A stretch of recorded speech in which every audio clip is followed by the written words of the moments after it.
Sinasayang mo lang ang oras mo. Hindi ka makakaporma sa akin. Hindi kita bibigyan ng pagkakataon.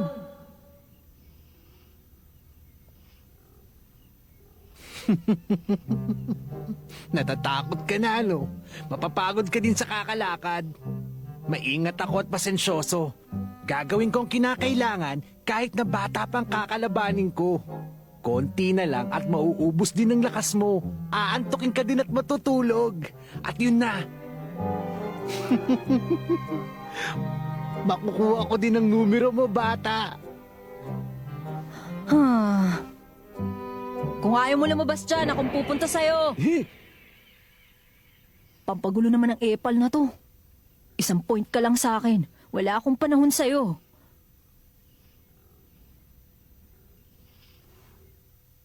Gusto niyang lumaban? Hindi siya mananalo sa akin. Hamak na bata lang siya, di ba? Pero, bakit parang cool na cool lang siya? Ganun ba talaga siya kalakas? Tama. Maaga pa kong tao. Dapat tumakas. Ay, dapat umiwas na muna ako. Kaya lang, siguradong kukuyugin ako ng mga kuya ko kapag nalaman nila.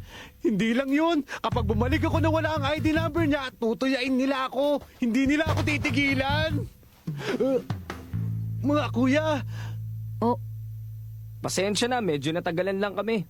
Pero siguro naman tapos ka na, hindi ba? Oh? Ha?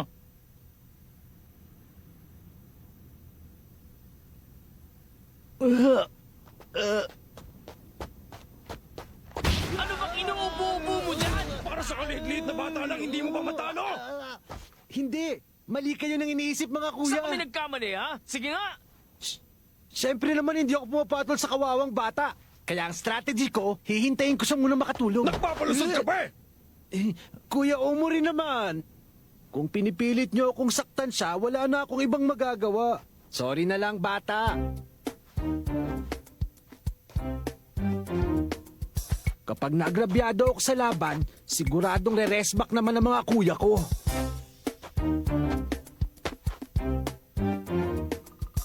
Ano na, bata? Ibigay mo na sa akin yung numero mo. Basta hindi ka papalag, hindi ka na masasaktan. asa ka pa.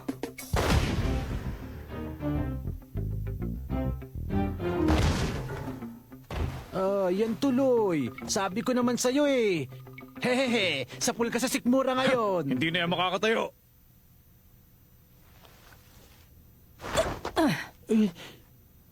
Nakatayo pa rin. Pinagbigyan mo pa yata eh. Talaga tong si Emory ang lambot ng puso. Oo eh. Number 198 ka pala. Paano niyo nakuha?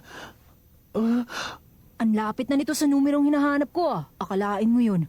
Sino kaya dyan sa dalawang kasama mong kulas ang may ID number na 199?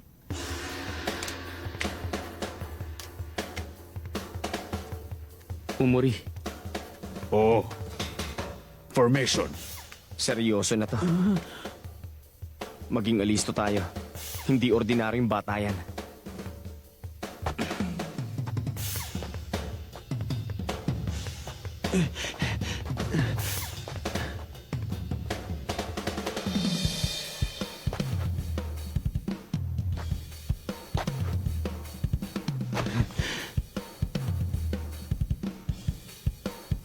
Kahit gaano pa kalakas ang maangas na batang to, siguradong titiklop siya sa pinagsama-sama naming puwersa. Marami na kami natumbang mas malalakas at tigasin na kalaban gamit ang triple formation namin. Nakikita mo ngayon, wala nang matitira sa yabang mo pagkatapos nito.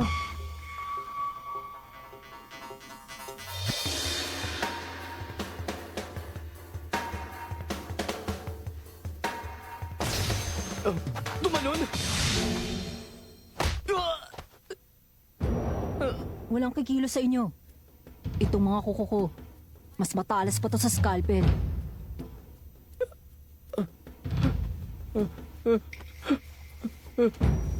Aha! Number 197 ka pala. Hindi talaga ako magaling pagdating sa paghula ng mga ganitong bagay. Uy! Ikaw ba ang 199? Oo. Akin na!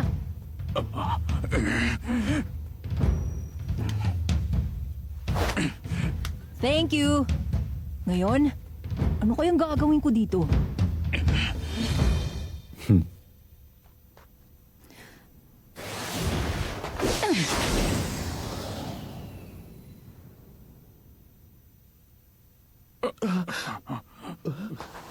Yung isa naman, dito sa kabila.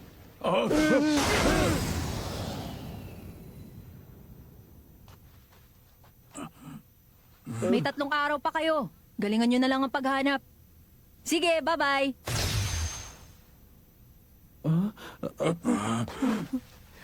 Malas!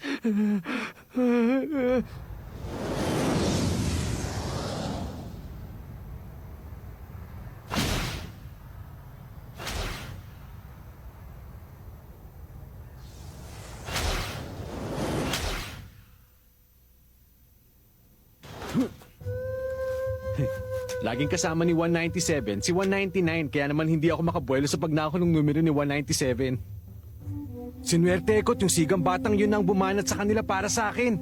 Buti na lang nakabantay ako at nakita kong ginawa niya. Salamat sa kanya at nakuha ko na ang numerong nabunot. Imposible!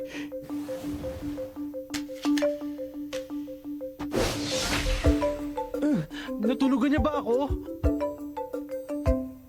Nautakan niya ako. Nautakan ako. Ay, nako. Sobrang dali naman nun.